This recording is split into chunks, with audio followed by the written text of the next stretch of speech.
The sun hung low over the cracked asphalt of Elmwood Street, casting long shadows that stretched like accusing fingers across the empty playground.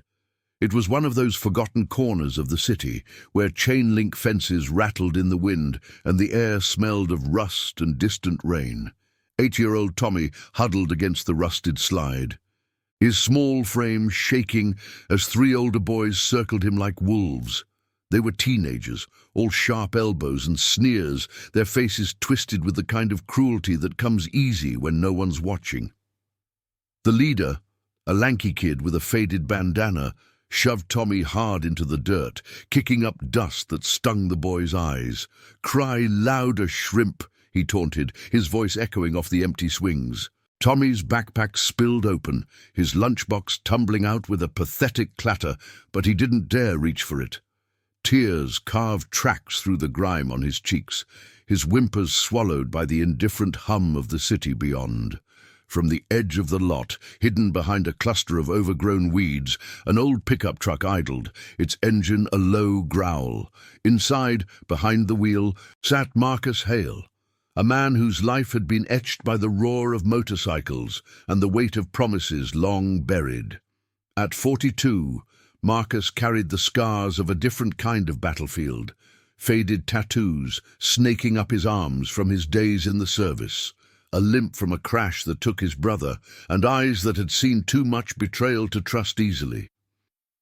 He wasn't supposed to be here, not in this run-down neighborhood on the outskirts of Havenbrook, but a wrong turn after a supply run had led him straight to this scene.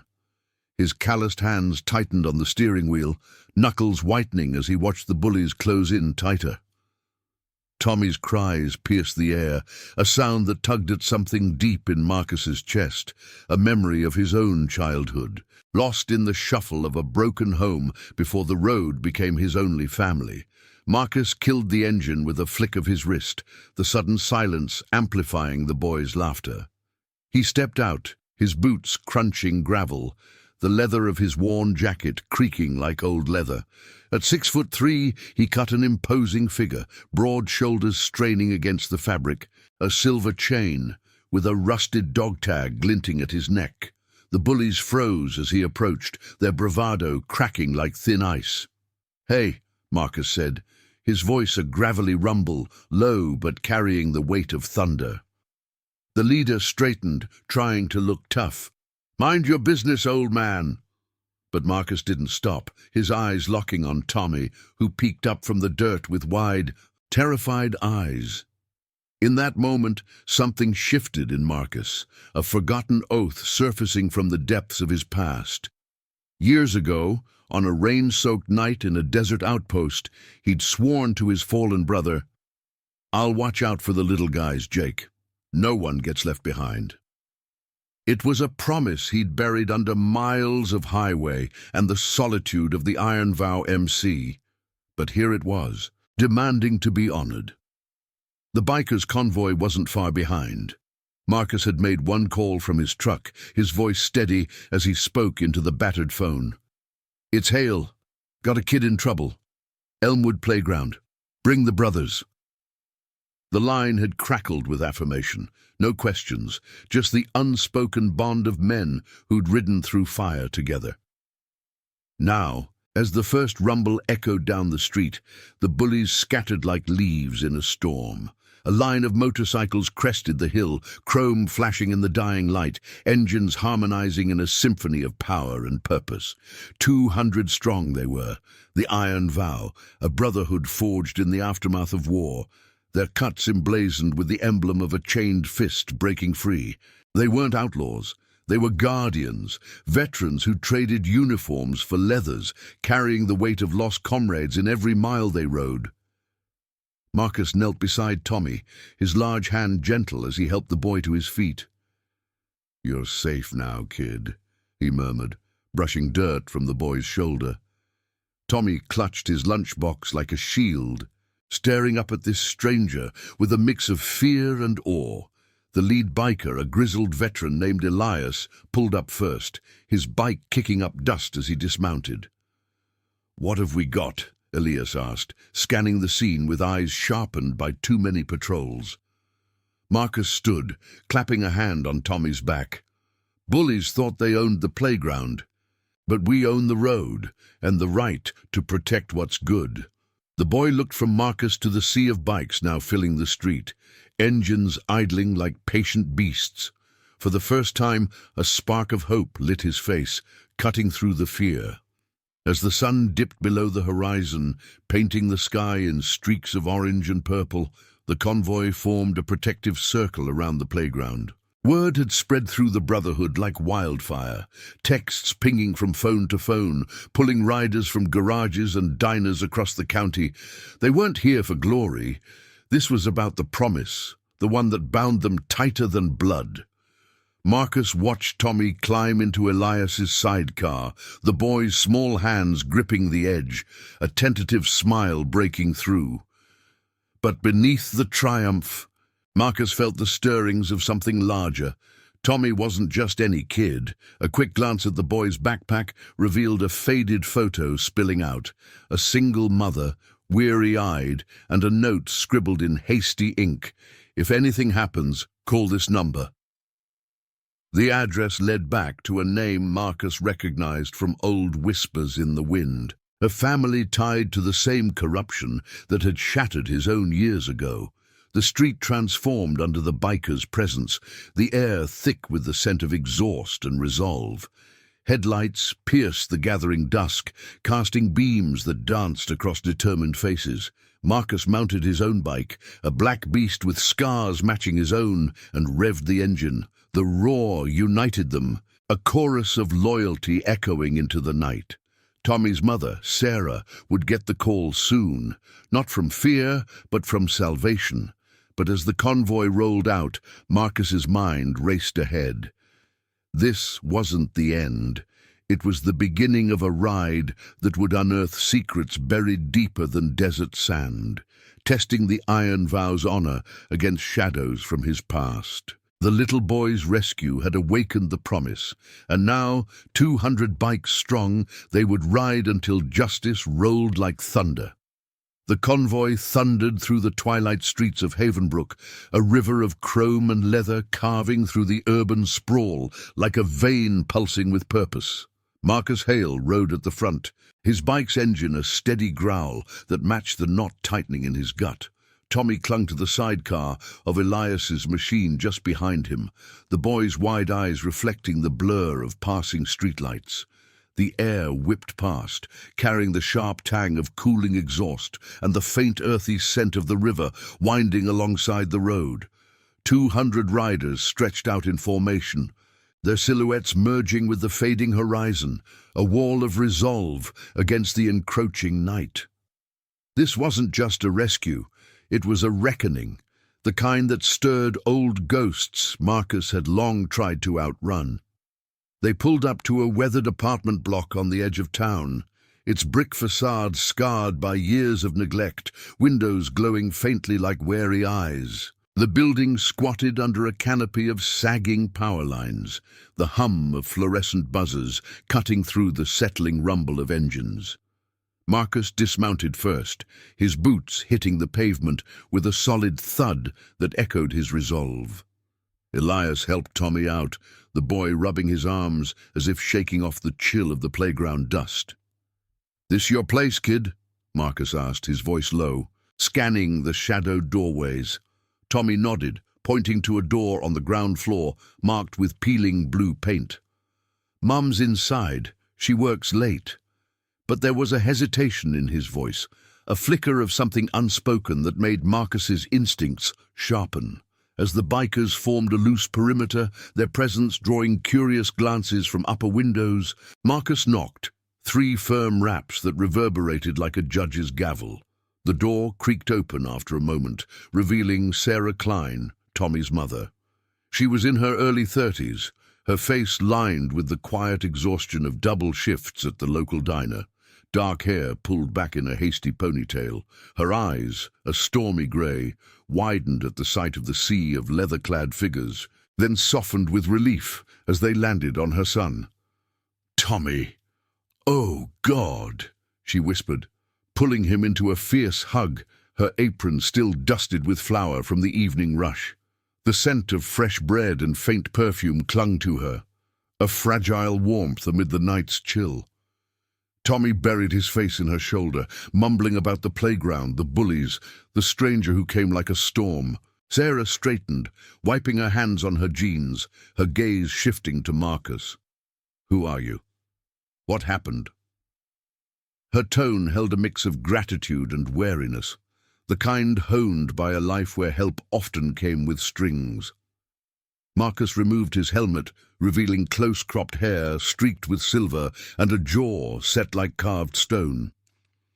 "Name's Marcus Hale. Found your boy cornered by some punks. Made a call," my brothers answered. He nodded toward the bikes where Elias and the others stood sentinel, their faces illuminated by the soft glow of cigarette embers.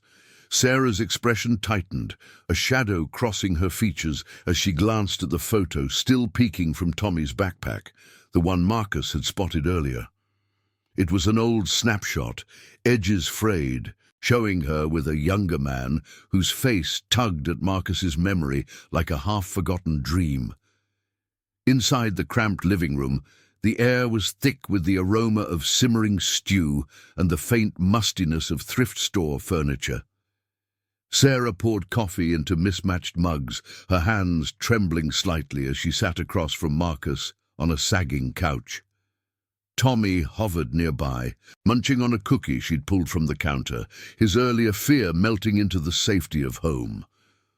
"I can't thank you enough," Sarah said, her voice steadying. "Tommy's dad. He left years ago. It's just us, and the neighborhood's gotten rough. Those boys, they're from the Crest gang, kids running errands for bigger trouble." She paused, stirring her coffee absently, the steam rising like unspoken worries. Marcus leaned forward, the dog tag at his neck catching the lamplight. "Crest? I've heard whispers. Tied to the old mill corruption, the kind that chews up families like yours." The words hung heavy, pulling at threads Marcus hadn't expected to unravel so soon. Years back, before the iron vow had become his anchor, he'd crossed paths with a man named Harlan Klein, Sarah's husband, Tommy's father. Harlan had been a fellow soldier, a quiet grunt with a laugh that cut through the desert nights. They'd shared a foxhole once, swapping stories of home under starlit skies, and Marcus had made a vow then, if anything happened to Harlan's kin, he'd step in. But Harlan had vanished after discharge, whispers of debt and shady deals following him like smoke. Now, looking at Sarah's guarded eyes, Marcus saw the echo of that promise staring back. "Harlan," he said softly, testing the name. Sarah's mug clattered against the table, coffee sloshing over the rim. "How do you know that name?" Her voice cracked, a dam breaking. Tommy froze mid-bite, sensing the shift. Elias poked his head in from the doorway, his burly frame filling the frame like a guardian oak. "Everything all right in here?" The other bikers murmured outside, their low voices a comforting rumble, but Marcus waved him off. "Old debts," he replied to Sarah, his tone measured. "Served with him. Promised I'd look out if things went south. Didn't know it led here." Sarah's face paled, her fingers twisting the hem of her shirt. "He got mixed up with the wrong people, the mill owners, covering up accidents, pushing folks out. Last I heard, he was trying to expose it. Then, nothing. Police said accident, but I know better. They've been watching us ever since." The room seemed to shrink, the walls pressing in with the weight of buried truths. Outside, a distant siren wailed, a reminder of the corrupted shields that failed the vulnerable. Marcus stood, the floorboards creaking under his weight, a resolve hardening in his chest like cooling steel. This wasn't random. The playground attack felt targeted now, a warning to silence a widow and her son. The iron vow wasn't built for vendettas, but for honor, the kind that demanded they ride into the fire for the forgotten. "We're not leaving you alone," he said, his voice a vow renewed. 200 of us, and we'll make sure the truth sees daylight." Sarah met his gaze, tears glistening but unshed, a spark of hope igniting in the dim light. Tommy reached for her hand, the family's fragile bond a beacon amid the storm. As the bikers revved to life outside, engines harmonizing in the night, Marcus stepped onto the stoop. The street was alive with their presence, headlights slicing the darkness like blades of justice.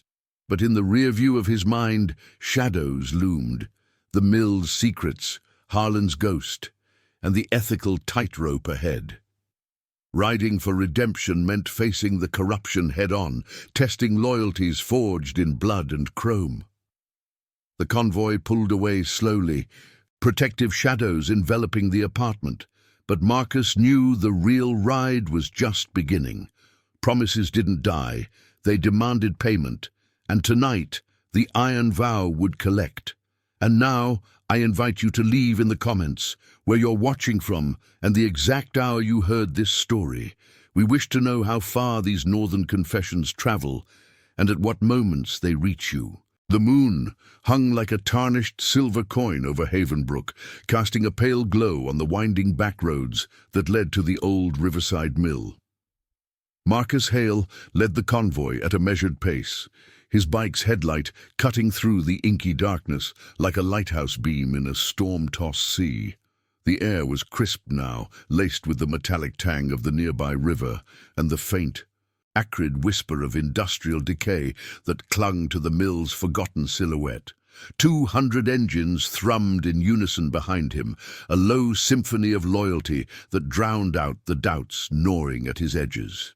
Elias rode flank, his grizzled face set in determination, while Sarah and Tommy followed in a borrowed van driven by one of the club's quieter members, a veteran named Lucas who'd lost his own son to the streets years back.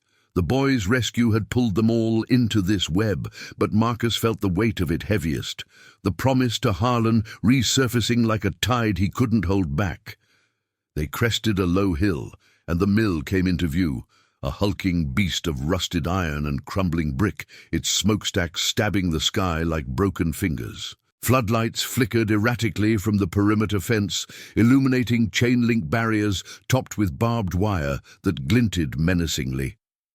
The place had been shuttered officially for years, a casualty of economic collapse, but whispers in the Brotherhood spoke of shadows moving within, unmarked trucks slipping in under cover of night, loading crates that smelled of secrets and payoffs.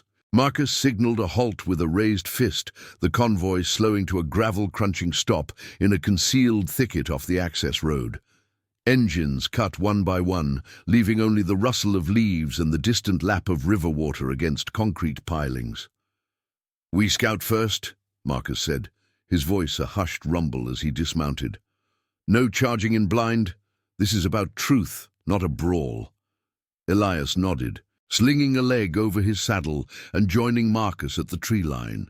The other riders fanned out, forming a silent watch, eyes sharp, hands near the grips of their machines, ready to roar if needed. Sarah emerged from the van, Tommy's hand clasped in hers, the boy's face pale but curious under the moonlight. "Why here?" she asked, her breath visible in the chill, eyes fixed on the mill's looming form. Marcus turned, the silver chain at his neck catching a stray beam. Harlan tried to blow the lid off this place. Accidents that weren't accidents, workers vanishing, families ruined by bribes and threats.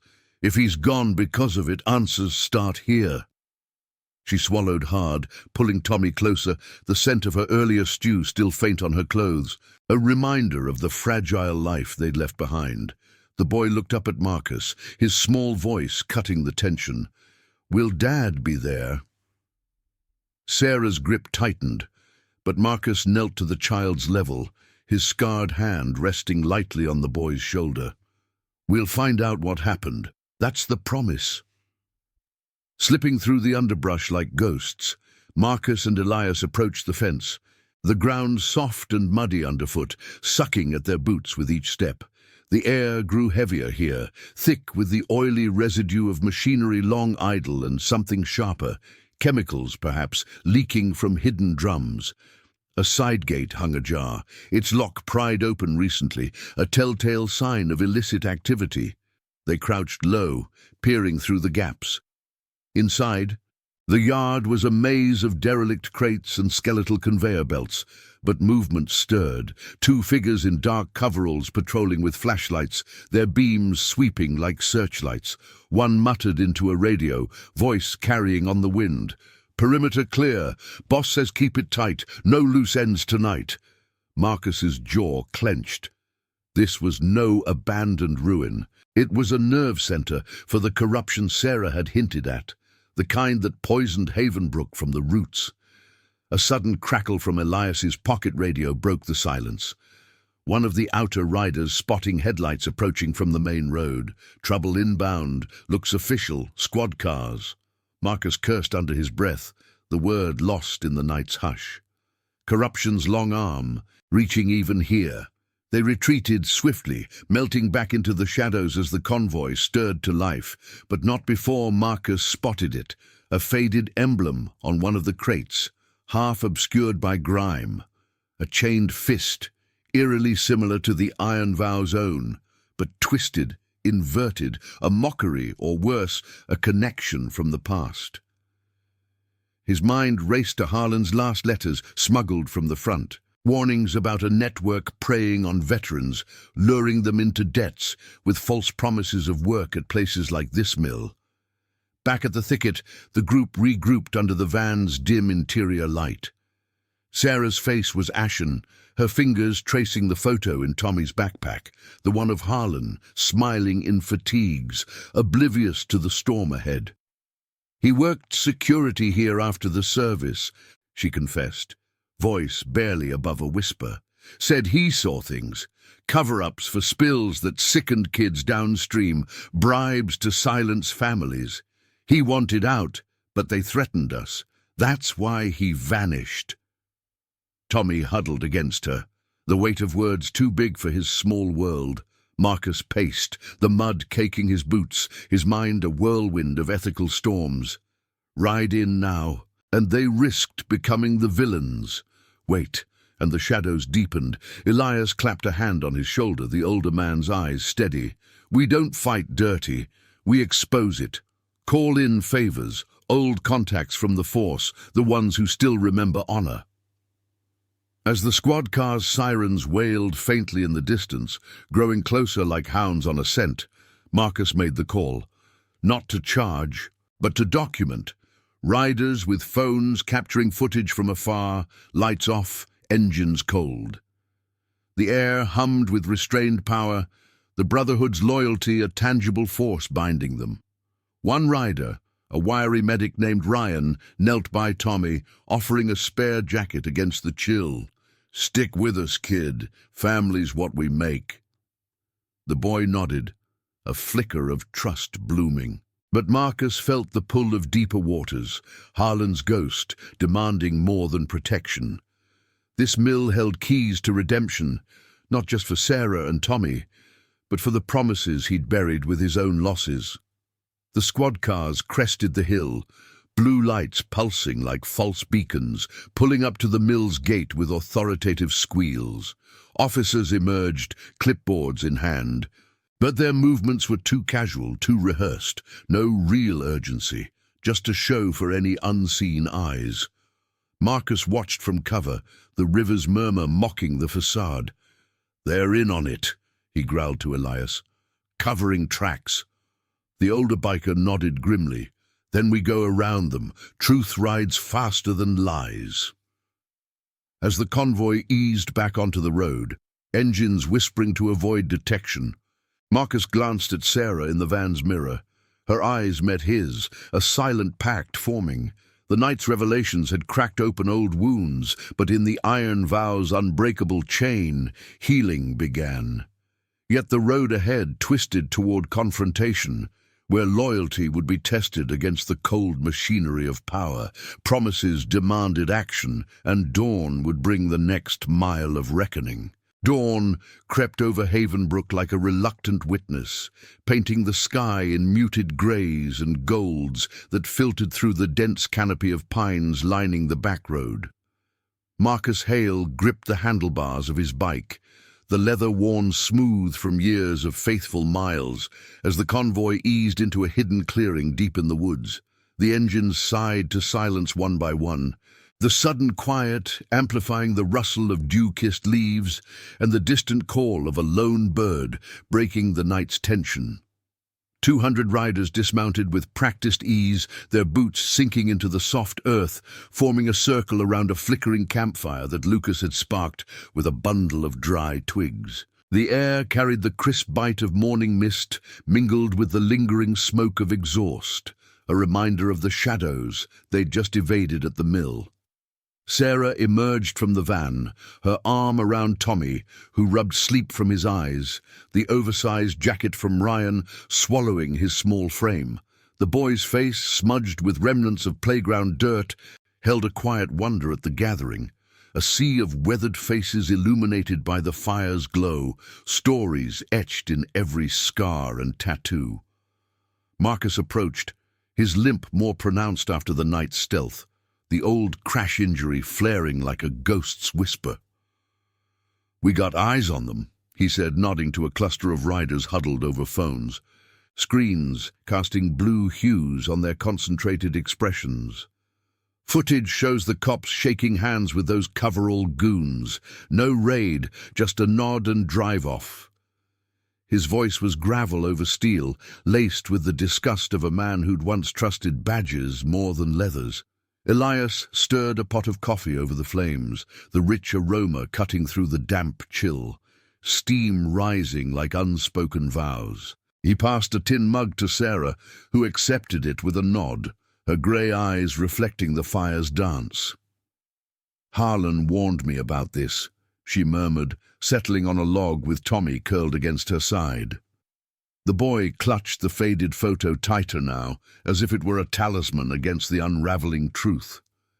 He said the mill wasn't just shutting down. It was a front for dumping waste upstream, poisoning the water that feeds half the town, kids getting sick, families losing homes to eminent domain deals that lined pockets. He gathered proof, but before he could hand it over, her voice trailed, swallowed by the crackle of embers. Tommy looked up, his whisper piercing the hush. "Did the bad men take Daddy?" Marcus knelt beside them, the firelight carving deep lines across his face, highlighting the dog tag that swung like a pendulum of memory. He thought of Jake, his brother lost to that desert crash, the promise made in blood-soaked sand. Watch for the little guys, no one left behind. Harlan had echoed that oath in their shared foxhole, trading cigarettes and dreams of home under a relentless sun. "Your dad's fighting in his way, kid," Marcus replied, his large hand ruffling Tommy's hair gently. "And we're fighting for him, but we do it clean, no shadows, just light on the lies." The words hung heavy, a moral compass in the moral grey of dawn, binding the iron vow tighter than any chain. Across the clearing, Ryan and a few others reviewed the footage, their murmurs a low hum of strategy. The wiry medic, his arms inked with medical crosses from his field days, pointed to a time-stamped clip, officers laughing with the patrols, one slipping an envelope into a pocket under the mill's flickering lights. "This ties back to the Crest kids at the playground," Ryan said, his voice steady but edged with fire. "Gangs the muscle for the mill bosses, intimidating witnesses like Sarah. Tommy was the message, back off or the boy pays." The group nodded, faces hardening like forged iron, the Brotherhood's code igniting. Loyalty not to chaos, but to the honor that survived the wars they'd left behind. Sarah sipped her coffee, the warmth seeping into her bones, but her gaze drifted to Marcus with a mix of gratitude and guarded hope. "You don't know us. Why risk this?" He met her eyes, the fire's reflection mirroring the spark of redemption stirring within. "Knew Harlan, served with him. He pulled me from a bad spot once, said promises are the only currency that doesn't rust. Owe him for you and the boy." The confession cracked open old scars, the weight of Jake's loss mingling with Harlan's absence, a tapestry of chosen family woven from threads of sacrifice. Tommy reached out, his small hand touching Marcus's knee, a silent bridge across generations of guarded hearts. As the sun climbed higher, burning off the mist in lazy curls, the convoy stirred. Marcus outlined the plan, split into teams, one to deliver the footage anonymously to a trusted reporter in the next town, another to shadow Sarah and Tommy back home with rotating watches. No direct confrontation yet. That would come when the truth broke free, poetic justice rolling in like a tide. Elias clapped Marcus on the back, his grizzled laugh cutting the tension. "Riding for the ghosts keeps us alive, brother." The riders mounted up, engines coughing to life in a staggered roar that echoed through the woods, scattering birds into the sky. But as they rolled out, a shadow flickered in Marcus's periphery, a lone motorcycle trailing at a distance, its rider cloaked in the morning haze. Not one of theirs. Instinct prickled his skin, the scent of river mud and deceit still fresh. He signaled Elias with a subtle hand gesture, the convoy tightening formation like a shield wall. Sarah's van slotted in the middle, Tommy waving from the window with a newfound grin, the fear from the playground fading under the thunder of guardians. Yet Marcus's mind raced ahead, the inverted emblem on the crate, Harlan's warnings, the cops' complicity, it all pointed to a web spun deeper than the mill's foundations, ensnaring veterans like him in cycles of silence. The road twisted toward Havenbrook, sunlight glinting off chrome like promises etched in metal. Marcus felt the pull of the ethical storm brewing. Expose the corruption without becoming it. Honor the vow without spilling blood. The iron vow rode as one, a family forged in fire, their loyalty the unyielding force against the machine of lies. But the trailing shadow lingered, a harbinger of tests to come, where redemption demanded more than miles. Dawn had brought clarity, but the day would test their souls, one turn at a time. If this story is touching your heart, hit that like button to show your support and help spread these tales of honor and redemption. The asphalt blurred beneath the convoy's wheels as they carved through the sun-dappled backroads toward Havenbrook, the morning light fracturing into golden shards across windshields and polished chrome. Marcus Hale's grip tightened on his handlebars, the vibration humming up his arms like a warning pulse, his eyes flicking to the side mirror where the lone rider shadowed them, a dark speck weaving through the curves at a calculated distance.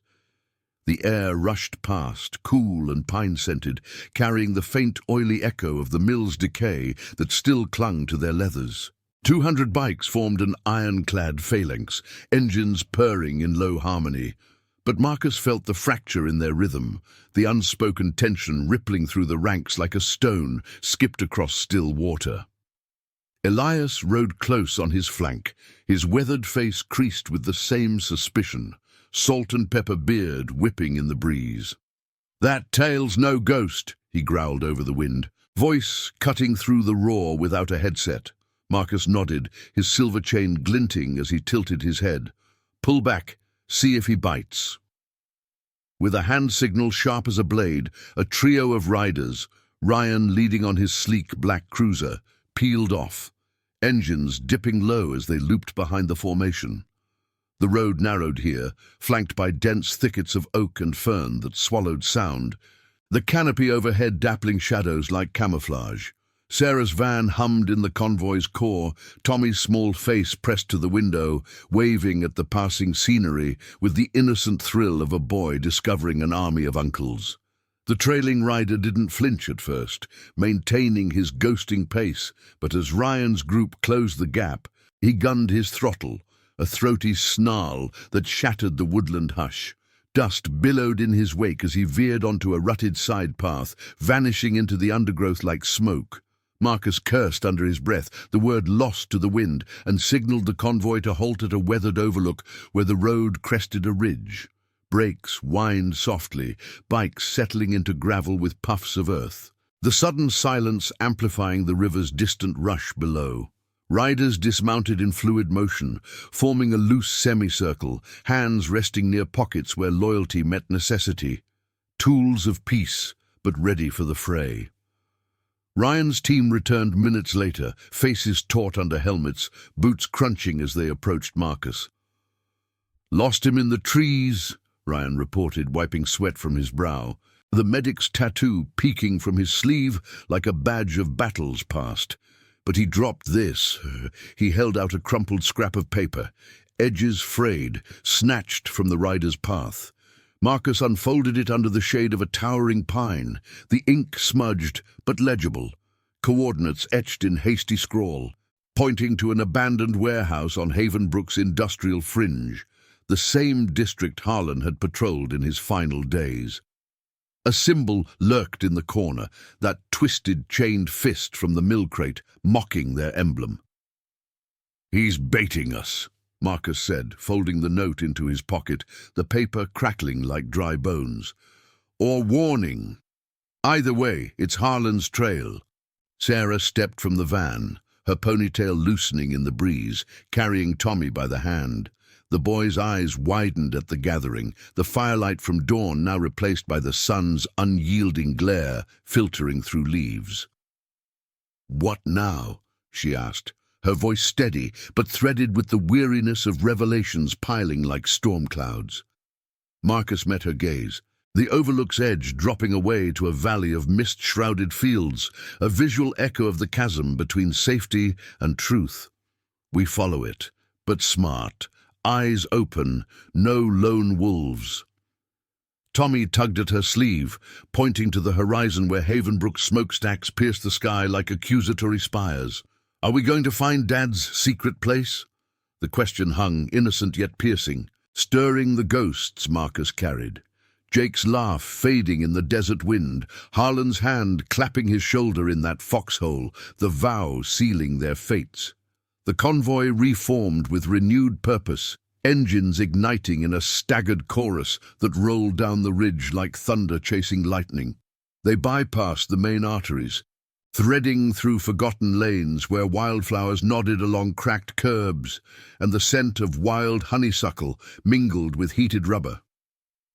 Marcus led, the note burning in his pocket, his mind mapping the ethical minefield ahead.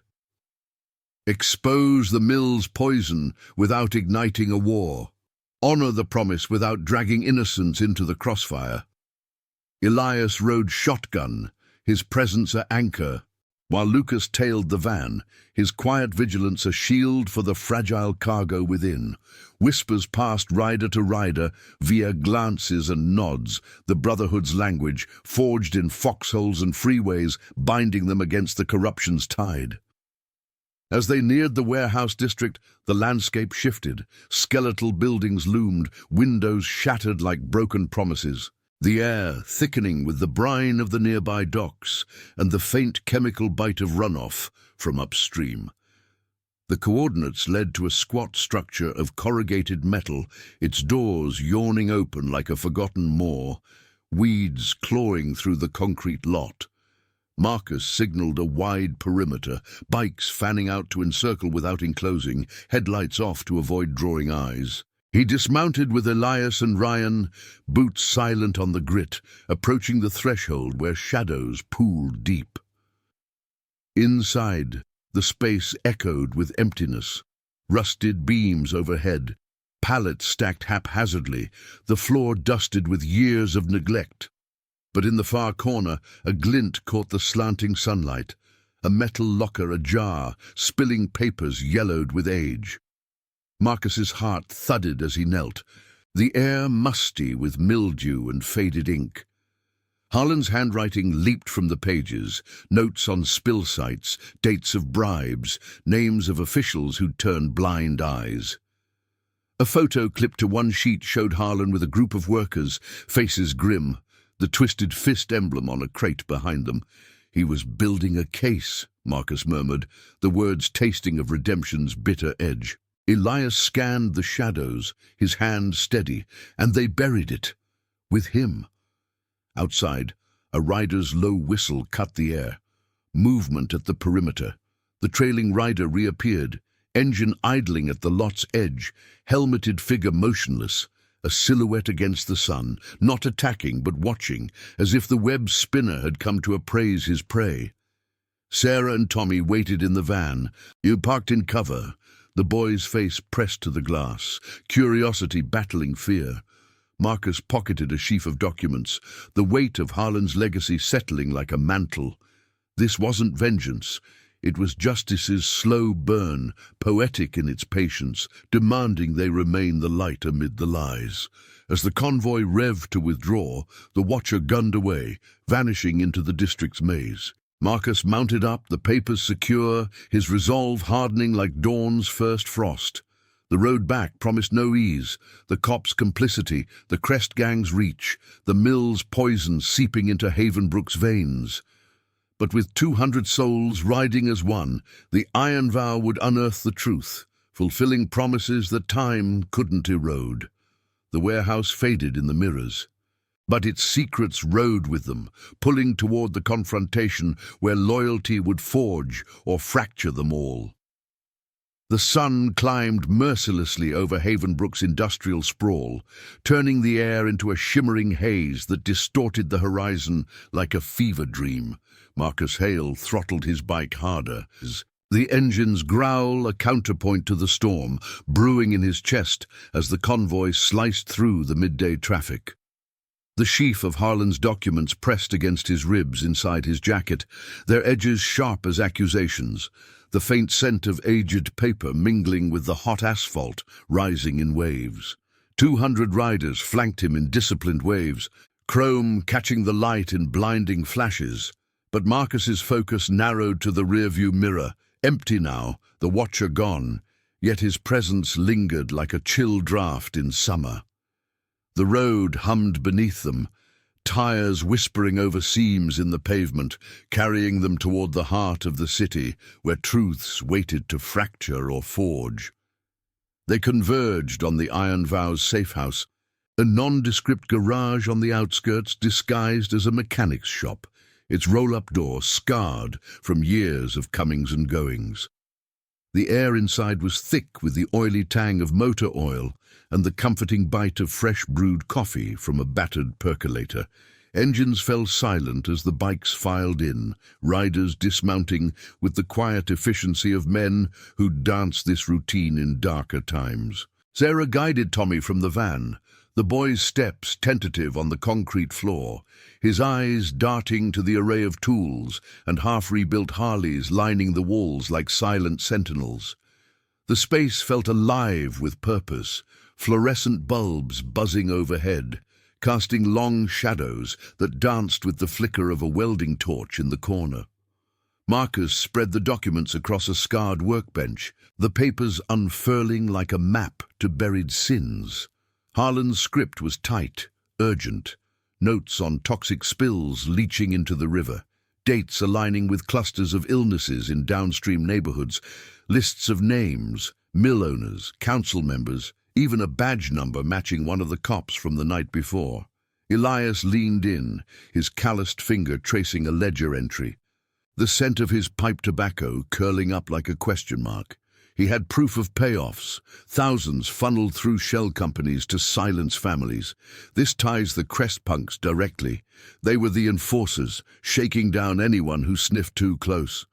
Ryan hovered nearby, his medic's instincts kicking in as he scanned reports of unexplained fevers in kids Tommy's age, his face hardening like quenched steel. Sarah stood at the edge, Tommy perched on a stool beside her, clutching a bottle of water that beaded with condensation. The boy's small fingers toyed with the label, peeling it in anxious strips, but his gaze fixed on the papers with a child's unfiltered curiosity. "Daddy wrote that?" he asked, voice soft as the hum of a distant fan. Marcus nodded, pulling a chair close, the metal scraping like a reluctant confession. "Yeah, kid, he was trying to fix things for you, for everyone." Harlan's photo lay atop the pile, his smile faded but defiant, eyes echoing the same stormy grey as Sarah's. She reached for it, her hand trembling slightly, the warmth of the garage doing little to chase the chill of memory. "He left one night, said he had to end it. I begged him not to go alone." Her words hung, a thread pulling at the room's tension, the air heavy with the unspoken grief of promises broken by absence. Outside, the perimeter riders kept watch, their boots pacing the gravel lot, the faint crackle of radios linking them like veins in a living organism. Lucas joined the group, his quiet frame slipping in with a tray of sandwiches wrapped in wax paper, the savory aroma of ham and mustard cutting through the mechanical musk. "Eat," he urged, his voice a low rumble honed by years of loss. "Can't ride on empty vows." Tommy took one, nibbling tentatively, the normalcy a fragile anchor amid the unfolding storm. Marcus watched the boy, seeing echoes of his own younger self, lost in a world too big before the road and the brotherhood became his compass. The promise to Jake resurfaced, intertwined now with Harlan's. Protect the vulnerable, stand against the tide of indifference.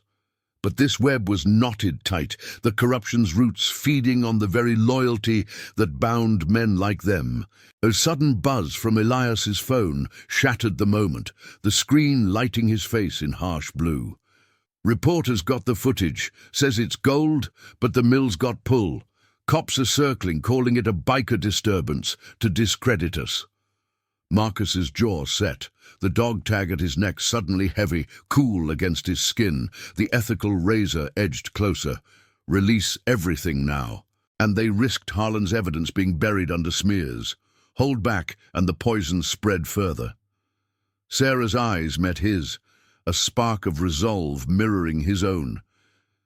"He trusted men like you," she said, her voice gaining steel. "Finish what he started." Tommy slid off the stool, standing tall for his size, and placed a hand on the photo. "For Daddy."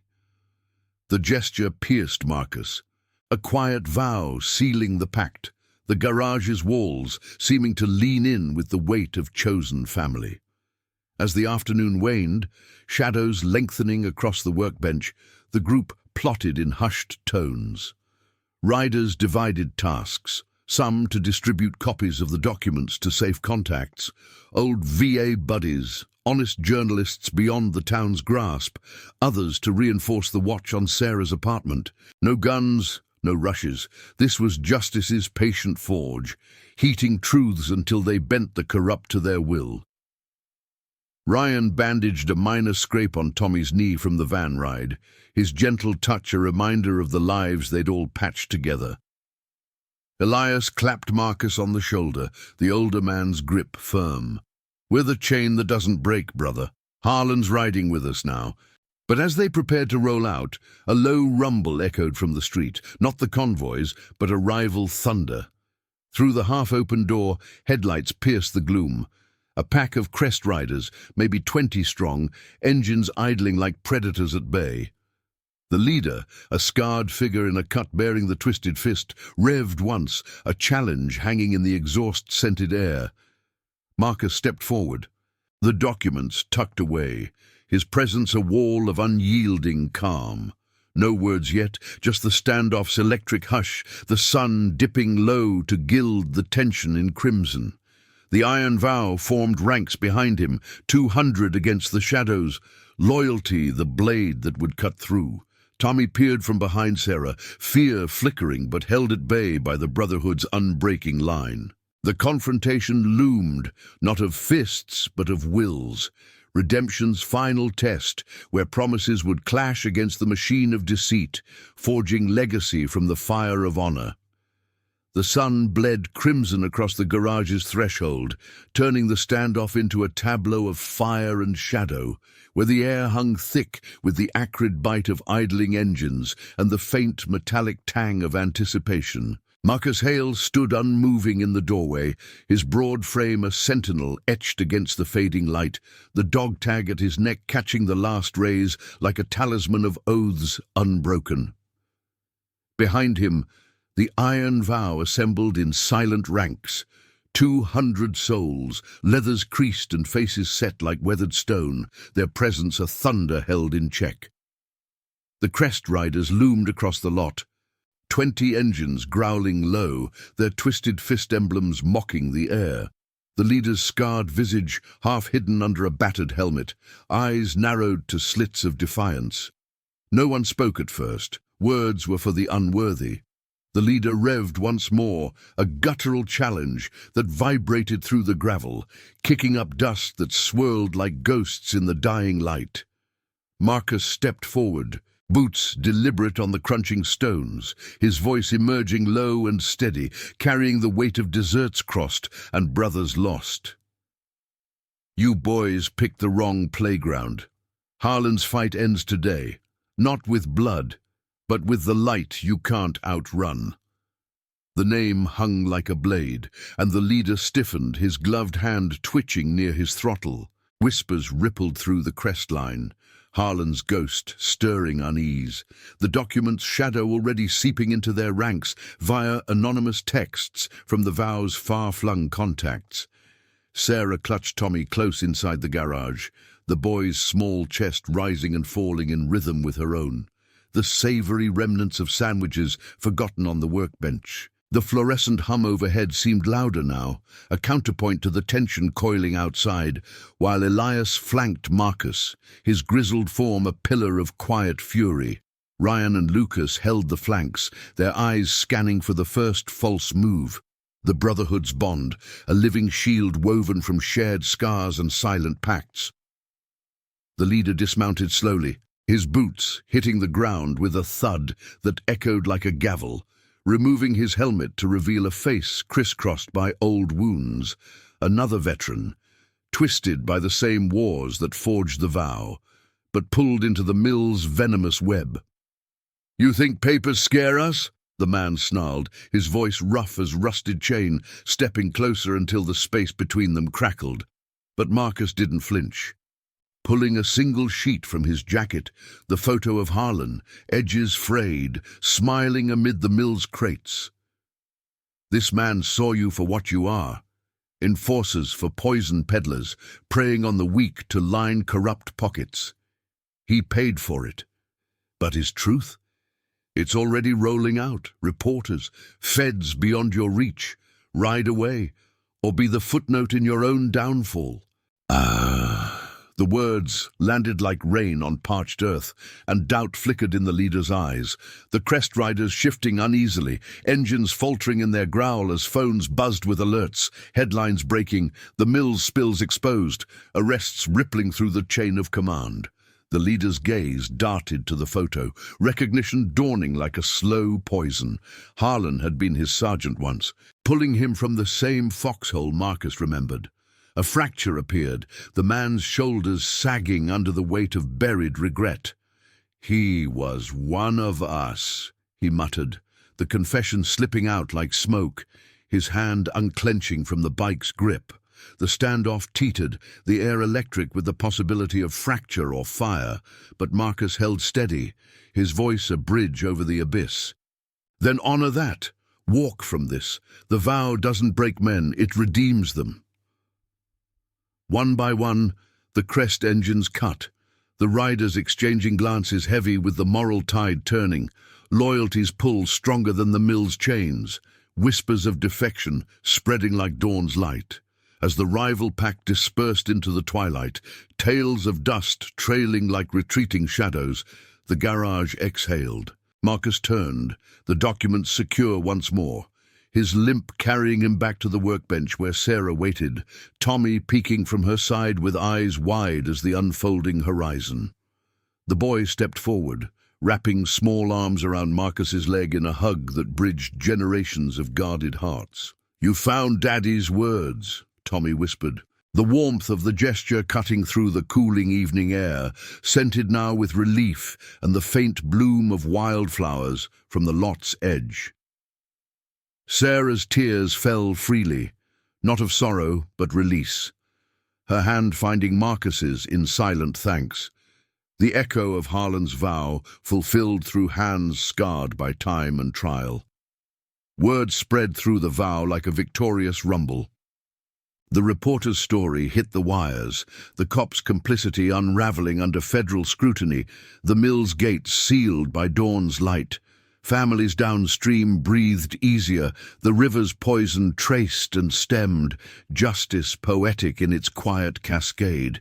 No fists thrown, only truths unearthed. Elias lit a pipe by the percolator, the tobacco's curl mingling with coffee's steam. His nod to Marcus, a seal on their shared legacy. Ryan checked Tommy's knee one last time, the medic's touch gentle, while Lucas packed the van, the safe house humming with the soft clatter of tools stowed and plans laid to rest. As night deepened, the convoy reformed under a canopy of stars, engines igniting in a symphony of closure. Marcus mounted his bike, the black beast purring beneath him.